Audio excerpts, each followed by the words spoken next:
नमस्कार, सगरमाथा प्राइम समाचारमा स्वागत छ। म केशव शर्मा। नमस्कार, म प्रसन्न ढुङ्गाना। सगरमाथा प्राइम समाचार सुरु गरौँ अहिलेसम्मका प्रमुख समाचारबाट। प्रधानमन्त्री ओलीलाई स्पष्टीकरण सोध्ने नेकपा दाहाल नेपाल पक्षको स्थायी समिति बैठकको निर्णय। पार्टीको विधान, उद्देश्य र लक्ष्य विपरीत काम गरेको ठहर। प्रतिनिधि सभा विघटन असंवैधानिक कदम भएको राजनैतिक दलका नेता तथा कानुनविदहरूको ठहर। सच्चिनुपर्ने निष्कर्ष। कमल पोखरीको पुरातात्विक महत्त्व मासेर पुनर्निर्माण गरिएको भन्दै स्थानीयको विरोध। निर्धारित डिजाइनभन्दा फरक नभएको भनाई। विश्वभर कोरोना संक्रमितको संख्या 9,36,43,000 नाग्यो। हालसम्म 20,05,000 बढेको मृत्यु। र प्रधानमन्त्री कप राष्ट्रिय एक दिवसीय क्रिकेट प्रतियोगितामा आर्मीको विजय सुरुवात। गण्डकी 79 रनले पराजित।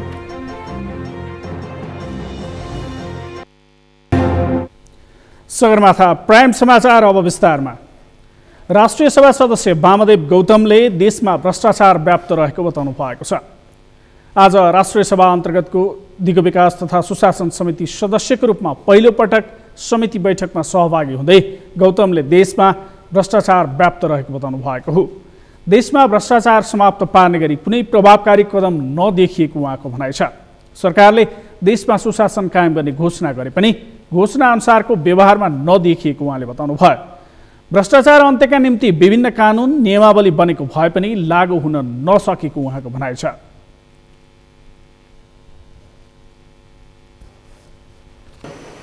भ्रष्टाचार समाप्त गर्नुपर्छ भनेर भनिन्छ, तर त्यसलाई अन्त्य गर्नको निम्ति प्रभावकारी कदमहरू देखिँदैन। कानुन बनेको छ, नियमावली बनेको छ, तर कानुन र नियमावलीहरू लागू भएका छैनन्। सरकारले अनेकौँ किसिमका राम्रा घोषणा गर्छ सुशासनको निम्ति, तर उसले घोषणा गरे बमोजिमका कामहरू व्यवहारमा देख्न पाइँदैन।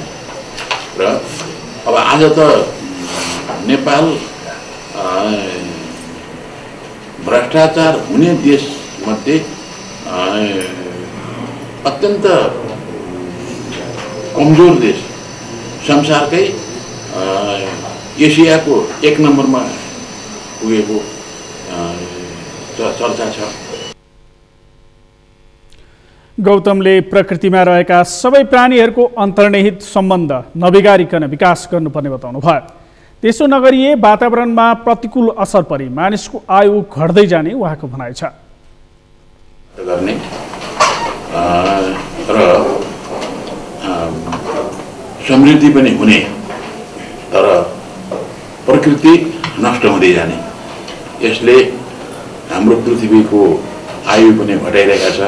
यस्तो अवस्थामा विकास गर्नुपर्छ मानिसले, तर त्यो विकास प्रकृतिमा रहेका सबै प्राणीहरूको अन्तर्निहित सम्बन्ध छ, त्यसलाई तोड्न नतोडिकन विकास गर्नुपर्छ भन्ने हो। त्यो दिगो विकासले मात्रै मानव जातिको विकास हुन्छ। त्यसो गरिएन भने विकास त सबै किसिमका सुविधाहरू प्राप्त गर्नको निम्ति भनेर गर्ने, तर मरुभूमिकरण हुने अवस्था सिर्जना हुने हो भने, ओजन तह नष्ट हुने गरी सिर्जना हुने हो भने मानिसको आयु घट्दै जान्छ र एक दिन हामी समाप्त हुन्छौँ। राष्ट्रिय सभा सदस्य गौतमले प्रतिनिधि सभा र राष्ट्रिय सभाको मान मर्यादा र काम कारबाहीमा विभेद भएको भन्दै विभेद अन्त्यका निम्ति आफ्नो योगदान रहने बताउनु भयो। एक सदनलाई बढी अधिकार र अर्को सदनलाई कम अधिकार दिने अवस्थाको अन्त्य हुनुपर्ने उहाँको भनाइ छ। बैठकमा राष्ट्रिय सभा सदस्य रमेशचन्द्र रायमाझीले सरकारले सन् 2022 सम्ममा देशलाई विकासशील देशको सूचीमा राख्ने भनिएकोमा त्यसो गरिए राष्ट्रिय गौरवका आयोजनाबाट तथा विदेशबाट आउने सहायता बन्द हुने बताउनु भयो। कुन आधारमा सन् 2022 सम्म नेपाल विकासशील देश बन्ने हो भन्ने सम्बन्धमा राष्ट्रिय योजना आयोगका उपाध्यक्षलाई समितिमा बोलाएर छलफल गर्नुपर्ने उहाँले बताउनु भयो। अब बाध्यता छ, मान्छेले गरेर किनेर खानुपर्ने बाध्यता छ। त्यसै नै अहिले हामीले बजार अनुगमन चाहिँ गर्नु जरुरी छ जस्तो लाग्छ। यातायातमा कसरी सरकारले भनेको सार्वजनिक यातायात सञ्चालन भएको छ कि छैन, अनि अरू जस्तो मन्त्रालयले आफ्नो भूमिका निर्वाह गरिरहेका छन् कि छैनन्, सम्बन्धित मन्त्रालयले सम्बन्धित निकायलाई समितिमा बोलाएर हामीले तिनीसँग के अवस्था छ, बजार अनुगमन कस्तो भइरहेछ भनेर सबैभन्दा पहिले यो निर्णय गरेर उहाँहरूलाई बैठकमा बोलाउनु पर्ने भन्ने मलाई लाग्छ।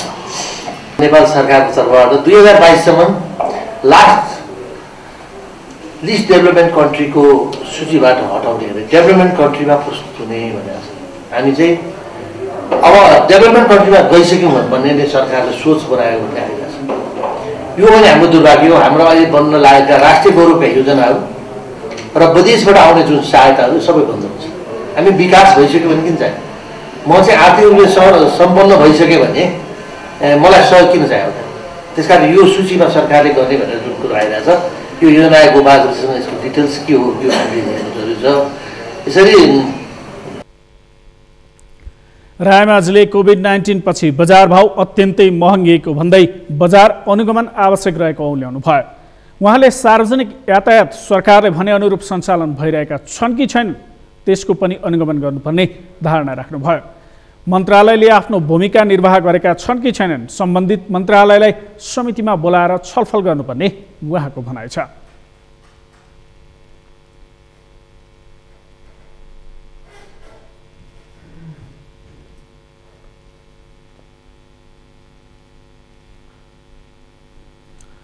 नेपाल भारत परराष्ट्र मन्त्री स्तरीय संयुक्त आयोगको बैठक नयाँ दिल्लीमा सुरु भएको छ। हैदराबाद हाउसमा 3 दिनसम्म चल्ने बैठकमा नेपाल भारत द्विपक्षीय सम्बन्धका साथै व्यापार, ऊर्जा, पारवहन, कोभिड-19 सहकार्य, पूर्वाधार, कनेक्टिभिटी, लगानी, कृषि, पर्यटन लगायतका विषयमा छलफल हुने बताइएको छ। बैठक अघि परराष्ट्र मन्त्री प्रदीप कुमार गेवालीले भारतीय समकक्षी एस जयशंकरसँग भेटवार्ता गर्नुभएको थियो। परराष्ट्र मन्त्री गेवाली भारतमा जानुअघि परराष्ट्र मन्त्रालयले जारी गरेको विज्ञप्तिमा सीमा सम्बन्धी विषयमा पनि बैठकमा छलफल हुने उल्लेख थियो। तर भारतीय पक्षले सीमा सम्बन्धी विषयमा छलफल नगर्ने बताएको छ।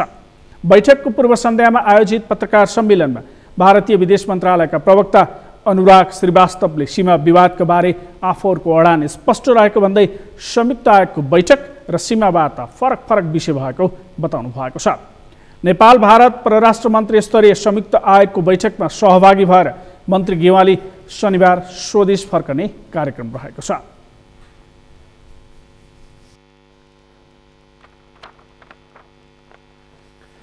नेपाल सरकारले सबै सार्वजनिक सेवाहरू एउटै एपबाट दिने गरी नागरिक एप सार्वजनिक गरेको छ। आज सञ्चार तथा सूचना प्रविधि मन्त्री पार्वत गुरुङले मन्त्रालयमा पत्रकार सम्मेलन गरी नागरिक एप सार्वजनिक गर्नुभएको हो। नागरिकलाई सार्वजनिक सेवा प्रवाहमा सहजता ल्याउन तथा सबै प्रकारका काममा अनलाइन प्रणाली अपनाउन नागरिक एपको सञ्चालन गरिएको सञ्चार तथा सूचना प्रविधि मन्त्री पार्वत गुरुङले जानकारी दिनुभयो। सेवाग्राहीले अब लामो लाइन र झन्झटिलो प्रक्रिया अपनाउन नपर्ने उहाँको भनाइ छ। सहज छिटो छरितो र हाम्रो समाजमा भइरहेको यो लाइन होइन, अब अनलाइनबाट नै हामीले यो सेवालाई प्राप्त गर्नको निम्ति कसरी सम्भव छ र यसको निम्ति हामीले अझ पारदर्शिता बनाउनको निम्ति र सबै सेवाहरूबाट हामीले कम खर्चिलो झन्झटिलोबाट पनि मुक्त हुँदै नागरिकहरूलाई सरकारी सेवा मोबाइलबाटै हातबाटै कसरी दिन सकिन्छ, सरकारका सूचनाहरू कसरी प्राप्त गर्न सकिन्छ र हाम्रो सबै डकुमेन्टहरूलाई पनि मोबाइलमै सुरक्षित कसरी राख्न सकिन्छ। हामी नागरिकता कता अनि हाम्रो लाइसेन्स कता, प्यान नम्बर कता, हाम्रा सबै सरकारी डकुमेन्टहरू, हाम्रा सबै आवश्यक एउटा चाहिँ कागजपत्रहरूलाई पनि छरिएर कहिले कहाँ हो कहिले कहाँ, यस्तो स्थितिलाई एकै ठाउँ मोबाइलमै सबै एउटा हाम्रा डकुमेन्टेसन पनि सुरक्षित हुने, हाम्रा सूचनाहरूलाई पनि सुरक्षित गर्ने र सहज रूपमा यसलाई सेवा उपलब्ध गराउने उद्देश्यबाट जुन नागरिक एप्सको सुरुवात भएको छ। नागरिक एप आफ्नै नाममा दर्ता भएको मोबाइल नम्बरको आधारमा नेपाल टेलिकम र एनसिएलको सिम मार्फत प्रयोग गर्न सकिने जनाइएको छ। सेवाका लागि प्रयोगकर्ताले आफ्नो नागरिकता, मतदाता वा राहदानी मध्ये कुनै एकको विवरण उल्लेख गर्नुपर्नेछ। सरकारले आर्थिक वर्ष 2075-76 को नीति तथा कार्यक्रममा नागरिक एपको परिकल्पना गरेको थियो। 3 वर्षपछि यसले पूर्णता पाएको हो। आज 23औं राष्ट्रिय भूकम्प सुरक्षा दिवस। विक्रम सम्वत 1990 सालको महाभूकम्पमा पुगेको क्षतिको सम्झनामा 2055 साल यता हरेक वर्ष माघ 2 गते भूकम्प सुरक्षा दिवस मनाउँदै आइएको छ। दिवसको अवसरमा देशैभरि विभिन्न कार्यक्रमको आयोजना भयो भने कार्यक्रममा सम्बोधन गर्न पुगेका अतिथिले पुनर्निर्माणमा ढिलाइ नहुने बताए। अमृत ढकालको रिपोर्ट। विक्रम सम्वत 1990 मा आजकै दिन अर्थात् माघ 2 गते नेपालमा महाविनाशकारी भूकम्प गएको थियो। त्यसपछि विक्रम सम्वत 2072 वैशाख 12 गते समेत नेपालीले पुनः एकपटक महाविनाशकारी भूकम्पको सामना गर्नु पर्यो। 90 सालको सोही महाभूकम्पको क्षति र सम्झनामा 2055 साल यता हरेक वर्ष माघ 2 गते भूकम्प सुरक्षा दिवस मनाउँदै आइएको छ। शुक्रबार बहुप्रकोपीय विपदा, भूकम्पीय सुरक्षा, साझा सहकार्यमा जनधनको रक्षा भन्ने मूल नाराका साथ यस वर्षको 23औं राष्ट्रिय भूकम्प सुरक्षा दिवस विभिन्न कार्यक्रम गरी मनाइएको छ। दिवसको अवसरमा भक्तपुरको मध्यपुर थिमी नगरपालिकामा आयोजित कार्यक्रममा सम्बोधन गर्न पुगेका गृहमन्त्री रामबहादुर थापाले भूकम्प आउने कारणबारे विज्ञलाई उद्धृत गर्दै तिब्बतीय र भारतीय प्लेटको घर्षणले हरेक 80 देखि 100 वर्षमा नेपालमा ठूलो भूकम्प आउने बताए। र भविष्यमा पनि यसैको टक्करबाट, यसैको घर्षणबाट भूकम्पहरू आउने हुन्छन्। चाहे त्यो ठुला होस् अथवा साना, निरन्तर रूपमा ती आउने गरेका छन् र आउने छन्। र विज्ञहरूको अनुसन्धान अनुसार, निष्कर्ष अनुसार हरेक यो झन्डै 80-100 वर्षको अन्तरालमा ठुला ठुला चाहिँ भूकम्पहरू नेपालमा आउने गरेको छ। कार्यक्रममा मध्यपुर थिमी नगरपालिकाका मेयर मदन सुन्दर श्रेष्ठले पुराना तथा जीर्ण घर भत्कनी गरेकाले नयाँ घर बनाउँदा भूकम्प प्रतिरोधी बनाउनु पर्नेमा जोड दिए। पुराना घरहरू जीर्ण भएको र पुराना माटाले बनेका, काठले बनेका घरहरू माथि चाहिँ स्ल्याब राखेर, बिम राखेर ढलान गर्दाखेरि ती घरहरू भत्केर केही क्षति भएको छ। त्यस कारणले गर्दाखेरि अब बन्ने घरहरू सुरक्षित रूपमा बनेको छ। बिल्डिङ कोडलाई पनि पूर्ण रूपमा पालना गरिराखेको र मध्यपुर थिमी नगरपालिकामा घर निर्माण गर्नको लागि अलिकति गाह्रो भएको गुनासाहरू तपाईँहरूले नै सुन्नुभएको होला भन्ने मलाई लाग्दछ। राष्ट्रिय पुनर्निर्माण प्राधिकरणका कार्यकारी प्रमुख सुशील ग्यावालीले भूकम्प, बाढी पहिरो लगायतका विपदका पीडितको आवास निर्माण चाँडै सकाउने प्रतिबद्धता जनाए। तराईमा भएको बाढीमा चाहिँ परेकाहरूले हाम्रो चाहिँ सुरक्षित आवास बन्ने कुरा चाहिँ टाइममा सिद्धिएन। हाम्रा चाहिँ पहाडमा गएका चाहिँ कतिपय पहिरो पीडितहरूले चाहिँ बास बनाउने कुरा चाहिँ सम्पन्न हुन सकेन भन्ने खालको अवस्थाहरू बेला बेलामा हामीले सुन्ने गरेका थियौँ। तर भूकम्प पछाडिको पुनर्निर्माणको हाम्रो अनुभवको आधारमा अहिले चाहिँ पारित गरेको कार्यविधि सहितको जुन खालको फ्रेमवर्क हामीले तयारी गरिसकेका छौँ, अब हिजोको त्यो अनुभवको आधारमा चाहिँ काम गर्दै जाँदाखेरि चाहिँ हाम्रा कुनै पनि चाहिँ पीडितहरू, चाहे बाढी पहिरो पीडित होस् वा अरू खालका पीडितहरू, उहाँहरूले चाहिँ आवास प्राप्त गर्ने कुराको एउटा सुनिश्चित चाहिँ एउटा आधार, कानुनी चाहिँ एउटा फ्रेमवर्क, वित्तीय फ्रेमवर्क चाहिँ हाम्रो अगाडि छ र चाहिँ त्यो जनशक्तिको एउटा चाहिँ अवस्था हाम्रो अगाडि चाहिँ सिर्जना भइसकेको छ। त्यसले हामीलाई चाहिँ सुनिश्चित गर्छ भन्ने कुरामा म चाहिँ विश्वास चाहिँ लिन चाहन्छु। यता हरेक वर्ष माघ 2 गते राष्ट्रिय भूकम्प स्मृति सभा आयोजना गर्दै आएको काठमाडौँ महानगरपालिकाको कार्यक्रममा गृहमन्त्री रामबहादुर थापा बादलले प्राकृतिक विपत्तिको सामना गर्न पूर्व तयारी आवश्यक रहेको बताए। आगामी दिनमा सङ्कटहरू निश्चित रूपमा चाहिँ आउन असम्भावी हो। यहाँ यी प्राकृतिक विपदहरू हामीले सोचे अनुसार आउँदैन, यो आकस्मिक रूपमा आउँछ र हामीले ती आकस्मिक सङ्कटहरूलाई सामना गर्नको निम्ति हामीले पूर्व तयारी गर्न जरुरी हुन्छ। कार्यक्रममा काठमाडौँ महानगरपालिकाका मेयर विद्यासुन्दर साक्यले महानगरले सुरक्षा निकाय बस्ने जीर्ण भवन निर्माण गर्न चाहेको र विपदको सामना गर्न काठमाडौँका नाकाहरूमा दमकलको व्यवस्था गर्न खरिद प्रक्रिया अघि बढाएको बताए। अहिले हामीले आधुनिक दमकल खरिदको लागि अगाडि बढाइसकेका छौँ। कार्यपालिकाले बजेट विनियोजन गरेका हामीले खरिद विभागमा पठाइसकेको छ। त्यहाँ 4-5 महिना लग्यो, अध्ययन गर्दैछ। अब 1-2 महिना अध्ययनमा लाग्ने होला। कहिलेकाहीँ खरिद गर्न चाहिँ गाह्रो हुने, बजेट व्यवस्था भएर पनि खरिद गर्न 3-4 महिना 4 महिना पनि त लागिसकेको छ। कति लाग्ने थाहा छैन, तर चाँडै चाहिँ खरिद प्रक्रिया अगाडि बढेर दमकल ल्याएर नाकामा हामी दमकल लाग्ने गरी हामी अगाडि बढ्न खोजिरहेका छौँ। त्यसरी हामी व्यवस्थापन गरिरहेका छौँ। स्मृति कार्यक्रममा राष्ट्रिय विपद जोखिम न्यूनीकरण तथा व्यवस्थापन प्राधिकरणका कार्यकारी प्रमुख अनिल पोखरेलले जोखिमको जानकारी दिन पोर्टल निर्माणका साथै भूकम्पको पूर्व तयारीका लागि प्राधिकरणले स्वयंसेवक ब्युरो बनाउन लागेको जानकारी दिए।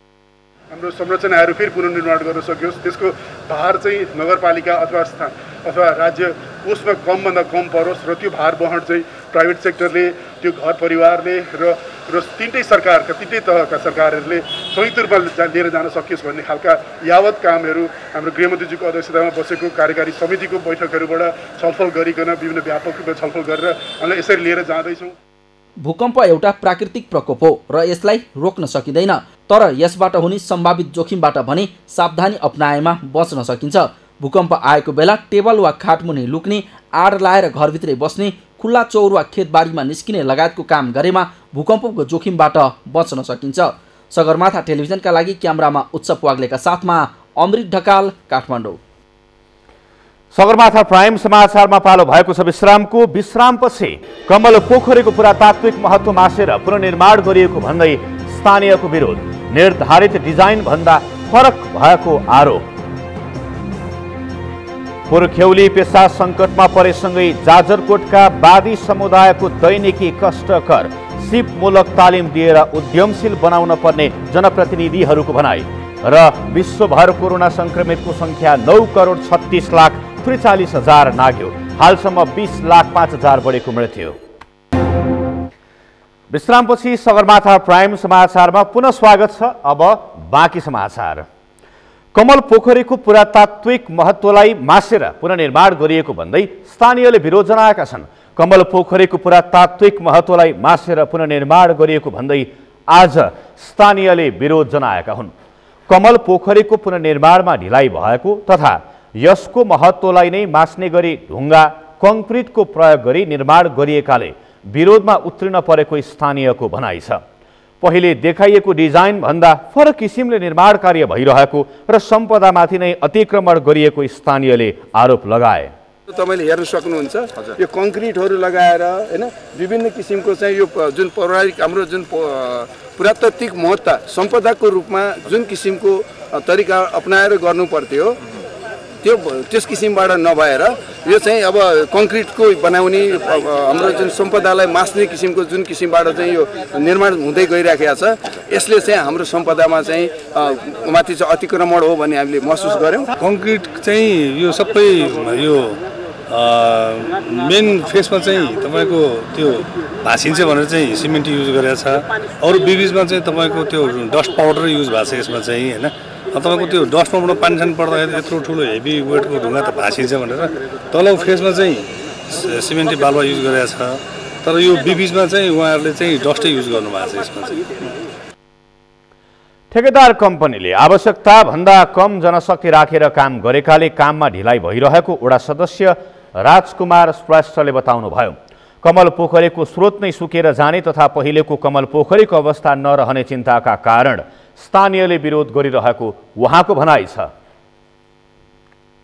त्यो चाहिँ नरहने भने एउटा चाहिँ माग जनमा चाहिँ अलिकता चाहिँ यो उठेको भावनाले चाहिँ अहिले चाहिँ मान्छेहरू व्यापक रूपले चाहिँ अब यसको विषयमा चाहिँ खोजिरहन्छ, यसको विषयमा चाहिँ छलफल गर्न चाहिँ किन ढिला सुस्ती भयो भन्ने कुरोमा जिज्ञासा राखेर चाहिँ मान्छेहरू विभिन्न मिडिया मार्फत पनि यसको प्रकाशन भइरहेको छ। काठमाडौँ महानगरपालिकाले कमल पोखरीको पुनर्निर्माण गरिरहेको छ। पुरानो ऐतिहासिकतालाई जोगाउँदै पुनर्निर्माण गर्ने महानगरपालिकाले बताउँदै आए पनि स्थानीयले भने पुरानो ऐतिहासिकता मासेर कमल पोखरीको पुनर्निर्माण गरिएको भन्दै विरोध जनाउँदै आएका छन्। कोरोना संक्रमणका कारण पछिल्लो 24 घण्टामा 5 जनाको मृत्यु भएको छ। स्वास्थ्य तथा जनसङ्ख्या मन्त्रालयले जनाए अनुसार कोरोना संक्रमणका कारण पछिल्लो 24 घण्टामा मृत्यु हुनेको सङ्ख्या थप 5 पुगेको हो। यो सँगै हालसम्म मृत्यु हुनेको कुल सङ्ख्या 1948 पुगेको छ। त्यसैगरी पछिल्लो 24 घण्टामा 270 जनामा कोरोना संक्रमण पुष्टि भएको छ। हालसम्म संक्रमितहरूको कुल सङ्ख्या 2,66,816 पुगेको छ। देशैभरि सक्रिय संक्रमितको सङ्ख्या 4,301 पुगेको छ। त्यसैगरी पछिल्लो 24 घण्टामा 390 जना कोरोना संक्रमणबाट मुक्त भएका छन्। हालसम्म हुनेको सङ्ख्या 2,60,567 पुगेको छ। त्यसै गरी पछिल्लो 24 घण्टामा 3084 जनाको PCR परीक्षण भएको छ, जस अनुसार हालसम्म 20,05,125 जनाको PCR परीक्षण सम्पन्न भएको छ। हालसम्म 4,301 जना आइसोलेसनमा रहेका छन् भने 231 जना क्वारेन्टिनमा छन्। पुर्ख्यौली पेसा सङ्कटमा परेसँगै जाजरकोटका वादी समुदायको दैनिक रोजीरोटीमा समेत असर परेको छ। मादल लगायत घरेलु औजार बनाएर जेनतेन परिवारको गुजारा चलाउँदै आएका वादी समुदाय व्यवसाय सङ्कटमा परेसँगै समस्यामा परेका हुन्। जाजरकोटबाट बद्री पन्तको रिपोर्ट। जाजरकोटका वादी समुदायको मादल लगायत घरेलु औजार बनाउने पुर्ख्यौली पेसा आधुनिकतासँगै लोप हुँदै गएको छ। पुर्ख्यौली पेसाबाट परिवारको गुजारा चलाउँदै आएका यिनीहरू पेसा सङ्कटमा परेसँगै दैनिकी समेत कष्टकर बन्न थालेको छ। वर्षौंदेखि खोला किनारमा बस्दै आएका यिनीहरू पुर्ख्यौली पेसा सङ्कटमा परेसँगै माछा मारेर परिवारको गुजारा चलाउन सुरु गरेका छन्। तर माछाबाट दैनिकी चलाउने समस्या भएको यिनीहरूको गुनासो छ। सरकारले अहिलेसम्म त अब कुनै केही दिएको छैन। माछा हाँसा गर्ने पासा हाँसा गर्ने यस्तै अब हिउँदोमा भयो, बर्खामा त केही छैन सर हाम्रो जीविका भन्ने कुरा। के हो यो माछा ल्याएपछि अब लागेपछि खाने भयो, नलागेपछि अब यस्तै घट्टाहरू यताउता गरिकन ओइस पुइस गरेर हुन्छ कि यताउता गरिकन पनि अब आफ्नो जीविका चलाउनु पर्यो, आफ्नो बच्चाबच्ची पाल्नु पर्यो, यही छ। अनि हाम्रो पेसाहरू केही छैन सर। अनि माछा ल्याएको दिनमा खाने, नत्र ओइस पुइस गरेर खाने। अनि मेरो बच्चा बच्ची सर कति 8 भाइ बिना बाँचे, 5 भाइ छोरा छन्, 3 बहिनी छोरी। माछा ल्याएपछि हल्का फुल्का यताउति बायाँ बायाँ बेच्ने, चामलहरू ल्याउने खाने। अनि नत्र सर यस्तै भएको ओइस पुइस गर्ने खाने, यताउति गर्ने खाने सर। अरू के छ। माछा मारेरै दैनिक गुजारा चलाउने वादी परिवारको आय आर्जनको स्रोत नदी तथा खोलामा माछा पहिरेको भन्दा कम हुँदै गएको छ। अन्य कुनै पनि पेसा व्यवसाय नभएका वादी परिवार खोलामा माछा मारेरै आम्दानी गर्ने र परिवारको छाक टार्दै आएका थिए। वादी समुदायलाई खाद्यान्न तथा लत्ता कपडा जुटाउन मुस्किल पर्ने गरेको छ। जग्गा जमिन र अन्य पेसा व्यवसाय नहुँदा समस्या भएको भनाइ छ। केही छैन, अरू पैसा कमाउने जागिर छैन, केही छैन। माछा मारेपछि खाने, माछा नमारेपछि बस्ने। 2टा छोरा छन्, 4 बहिनी छोरी छन्, 6 भाइ छन्। खासै हाम्रो लगभग 25-30 घर दूरी छ यहाँ माछा मारेर खाने। अनि बर्खाको सिजनमा अहिले हामीलाई माछा मारेर हामीलाई छागै तार्नलाई हामीलाई गाह्रो छ। अनि हिउँदो लागेपछि हामी अब 400बाट 500 रुपियाँसम्म किलो हामी बेचेर हामी अब साँझ बिहानको अब छाक हामी टार्ने गरिरहेका छौँ अहिले समेत। अनि कुनै हामीलाई सरकारले हेरिदिएपछि हामीलाई अलि धेरै राम्रो हुन्थ्यो भन्ने लाग्छ। करिब 100 घर परिवारको आय आर्जनको मुख्य स्रोत नै खोलाको माछा हो। यिनीहरूको खेत पाखो व्यापार र जागिर भनेकै खोला हो। आय आर्जनको कमीकै कारण शिक्षा, स्वास्थ्य, आर्थिक अवस्था लगायतमा कुनै परिवर्तन आउन सकेको छैन। वादी समुदायलाई माछा मार्ने पेसामा सीमित नराखी अन्य सिपमूलक तालिम दिलाएर उद्यमशीलता विकास गराउनु पर्ने जनप्रतिनिधिहरू बताउँछन्। कुशे गाउँपालिकाका विभिन्न क्षेत्रहरूमा अधिकांश क्षेत्रहरू त छैन, केही सीमित क्षेत्रहरूमा एकदम चाहिँ लोपोभ्रष्ट जातिका रूपमा लिइने जो वादी समुदायहरू छन् जसले माछा मारेर आफ्नो जीवनयापन गर्ने वादीहरूलाई हामीले गाउँपालिकाका गाउँपालिकाका तर्फबाट गाउँपालिकाले चाहिँ वादी क्षेत्रका चाहिँ समुदायका मान्छेहरूको जीवनस्तरलाई मध्यनजर गरी हामीले उनीहरूलाई चाहिँ जीवनस्तर माथि उकास्नका लागि अथवा चाहिँ माछा मार्ने पेसाबाट बाहिर ल्याएर चाहिँ समाजमा एउटा चाहिँ अरू नागरिक अरू जातिका सोसराका चाहिँ जीवनयापन गर्नका लागि उनीहरूलाई चाहिँ बसाइ व्यवस्थापन, उनीहरूको चाहिँ गरी खाने जीवनमा चाहिँ विभिन्न खालका कार्यक्रमहरू जस्तै फलमका सामग्रीहरू बनाउने चाहिँ साधनहरू हामीले उपलब्ध गराएका छौँ र उनीहरूलाई चाहिँ अझ बसाइ व्यवस्थापनका लागि गाउँपालिकाका चाहिँ रुख संरक्षणलाई अथवा चाहिँ रुख बिरुवा चाहिँ नफाँडिकन त्यसमा चाहिँ सार्वजनिक ठाउँहरूमा चाहिँ तिनीहरूलाई बसोबास स्थापना गर्ने उनीहरूको पुर्खौँदेखि चाहिँ उनीहरूको नाममा जग्गा व्यवस्थापन नभएको छ। हामीले त्यो परिकल्पना साथ अगाडि बढेका छौँ। बालबालिकालाई समेत पढाइ छाडेर माछा मार्नुपर्ने बाध्यता छ।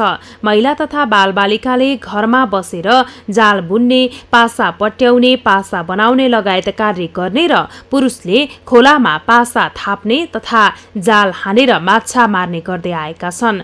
दल्ली, सरुखोला, थलह, छेडा, राउतगाउँ, कुदु, फेरा लगायतका दर्जन खोलामा यहाँका 500 बादी परिवार माछा मारेर गुजारा गर्दै आएका छन्। सरकारले लोपोन्मुख सीमान्तकृत समुदायको जीवन स्तरमा सुधार ल्याउन विशेष कार्यक्रम सञ्चालन गर्नु आवश्यक देखिन्छ। सगरमाथा टेलिभिजनका लागि जाजरकोटबाट बद्री पन्तको रिपोर्ट। सुदूरपश्चिमका थारू समुदायमा माघी मनाउने शैली परिवर्तन हुँदै गएको छ। परापूर्वकालदेखि माघीलाई नयाँ वर्षको रूपमा मनाउने सुदूरपश्चिमका कैलाली कञ्चनपुरका थारू समुदायले उत्सवका रूपमा पनि माघी मनाउन थालेका छन्।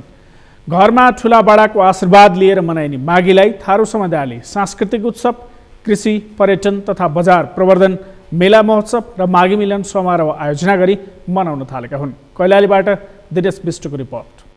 कैलाली कञ्चनपुरमा बसोबास गर्ने थारू समुदायले हर्षोल्लासका साथ माघी पर्व मनाएका छन्।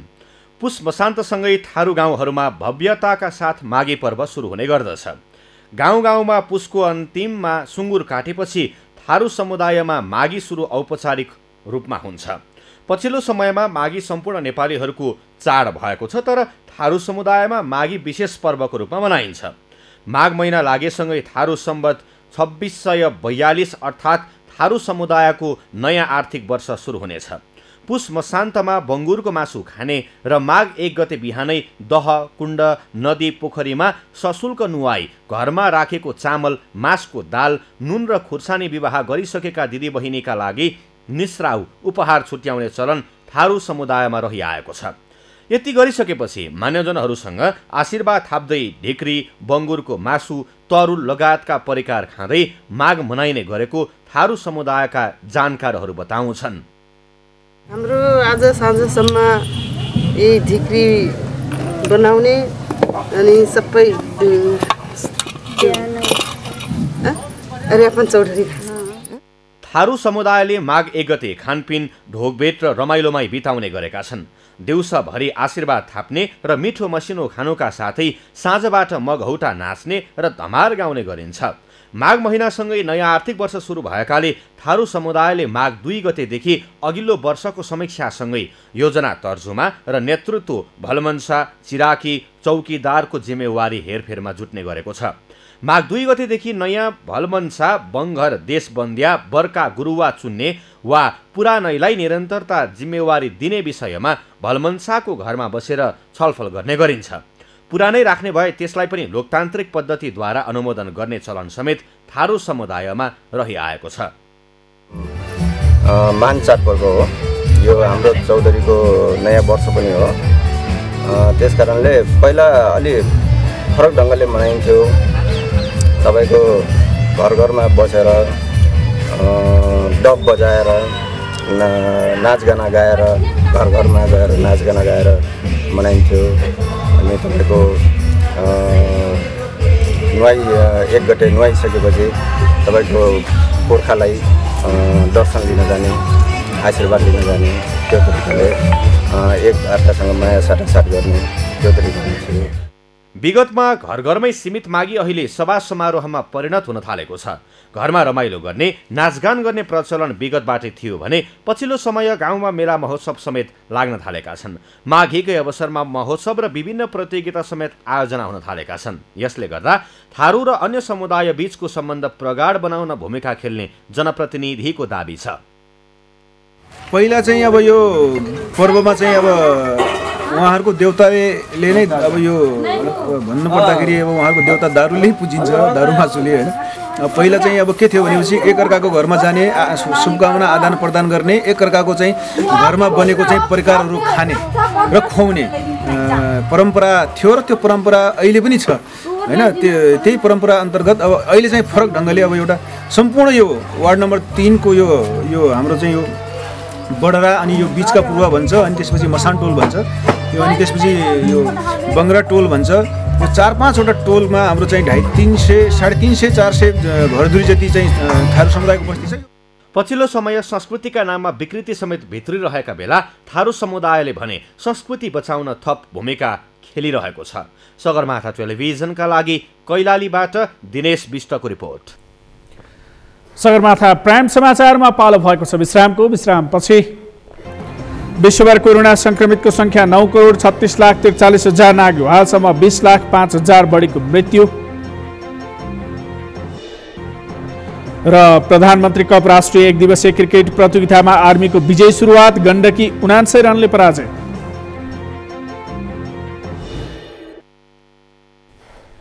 अब पालो अर्थ समाचारको।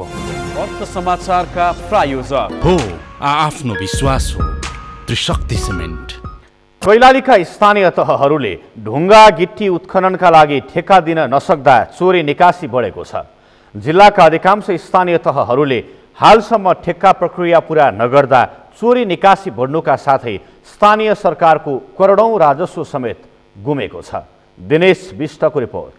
कैलालीका अधिकांश स्थानीय तहको आम्दानीका लागि नदीहरू महत्त्वपूर्ण स्रोतको रूपमा रहेका छन्। नदीजन्य पदार्थ उत्खननबाटै स्थानीय तहहरूले करोडौं राजस्व समेत उठाउने गरेका थिए। जिल्लालाई धान्ने ढुङ्गा गिट्टी पनि यिनै नदीहरूबाटै उत्खनन हुने गरेको थियो। तर यस वर्ष भने स्थानीय तहहरूले ठेक्का लगाउन नसक्दा राजस्व गुमेको छ। असोजमै ठेक्का लगाउनु पर्ने स्थानीय सरकारले हालसम्म पनि ठेक्का लगाउन सकेको छैन। विगतमा जिल्ला विकास समिति र पछि जिल्ला समन्वय समितिले ठेक्का लगाउने गरे पनि 2 वर्षदेखि त्यो काम स्थानीय सरकारकै जिम्मामा छ। यस वर्ष ठेक्का लगाउन नसक्दा राजस्व गुमेको जनप्रतिनिधिले स्वीकारेका छन्। प्रहरी पनि परिचालन गरेर हामीले सकेसम्मको नियन्त्रणमा ल्याउँ र समातिएका जति पनि अब व्यवसायहरू छन् समातिएका व्यवसायहरूलाई पनि नगरपालिकाले दण्ड स्वरूप उहाँहरूको सामान अनलोड गरिदिने जरिमा व्यवस्थासहित गरेका थियौँ। रातको समयमा अब यो अलिकति चोरी निकासी बढी भएको यथार्थ हो। त्यसमा पनि अब हामीले प्रशासनसँग समन्वय गरेर पटक समन्वय गरेर राति पनि गस्तीहरू चलाइएको थियो भने अब यो खोला नालाको ठाउँ फेरि एक्लै दुक्दै जानु पनि समस्या।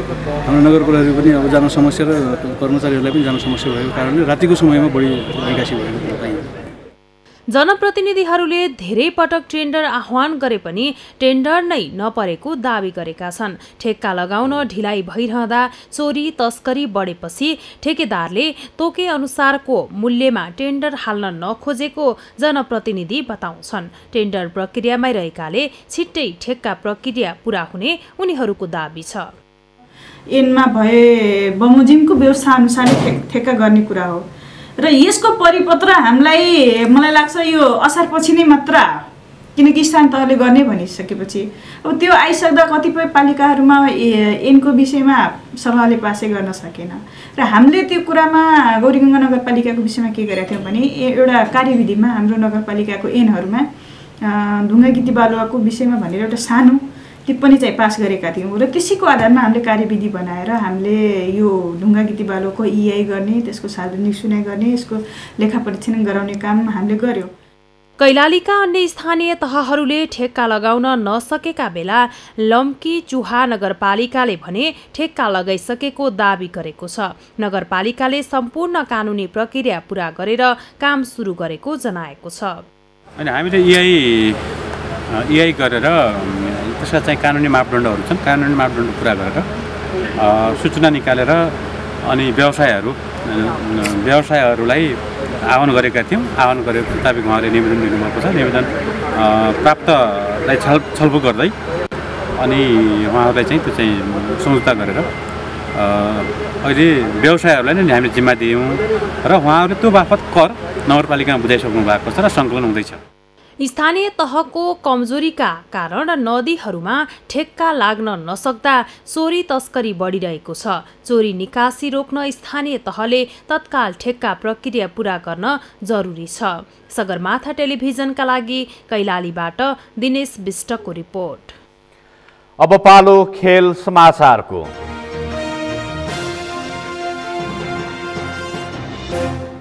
विनोद भण्डारीको शतकमा विभागीय टिम आर्मीले प्रधानमन्त्री कप राष्ट्रिय एक दिवसीय क्रिकेट प्रतियोगितामा विजय सुरुवात गरेको छ। आज भएको उद्घाटन खेलमा आर्मीले गण्डकी प्रदेशलाई 79 रनले पराजित गरेको हो। 288 रनको लक्ष्य पछ्याएको गण्डकी 12 बल बाँकी छँदै 189 रनमा अल आउट भयो। समीर कडेलले अर्धशतकीय इनिङ्समा विपिन खत्री 37 रनमा अविजित रहे। विनोद भण्डारीले उद्घाटन खेलमै शतकीय इनिङ्स खेलेपछि आर्मीले गण्डकी सामु उच्च लक्ष्य प्रस्तुत गरेको थियो। विनोदले 9 चौका र 5 छक्काको मद्दतले 111 रन बनाएका थिए। आजदेखि जारी प्रधानमन्त्री कप पुरुष एक दिवसीय क्रिकेटको डिस मिडिया नेटवर्कले प्रत्यक्ष प्रसारण गर्ने भएको छ। डिस मिडिया र नेपाल क्रिकेट सङ्घ बीचको समझदारी अनुसार कीर्तिपुर तथा मुलपानी मैदानमा सञ्चालन हुने प्रतियोगिताको डिस होमले प्रत्यक्ष प्रसारण गर्ने भएको हो।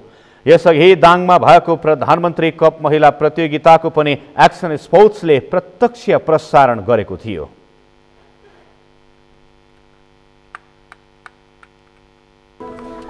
यो सँगै हामी सगरमाथा प्राइम समाचारको अन्त्यमा छौं।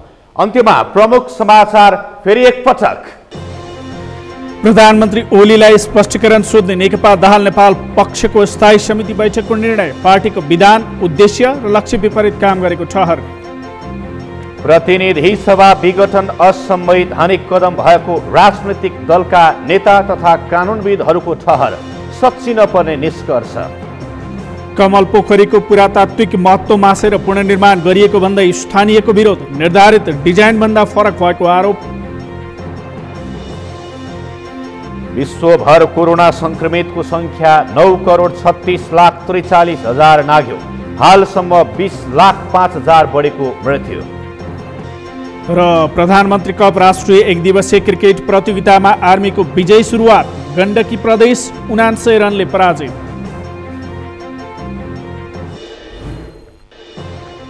सगरमाथा प्राइम समाचार अहिलेलाई सकियो। तपाईँ समाचार बुलेटिनका साथै सगरमाथा टेलिभिजनका सम्पूर्ण कार्यक्रम www.sagarmatha.tv मा पनि पढ्न र हेर्न सक्नुहुनेछ। साथै युट्युबमा youtube.com/sagarmathatv नेपालमा हेर्न सक्नुहुनेछ। तपाईँ हामीलाई फेसबुकमा पनि facebook.com/यस्तv नेपालमा फलो गर्न सक्नुहुनेछ। समाचारको शिखर, नेपालको गौरव, नेपालको पहिलो न्युज च्यानल सगरमाथा टेलिभिजन हेर्दै गर्नुहोला। नमस्कार। नमस्कार।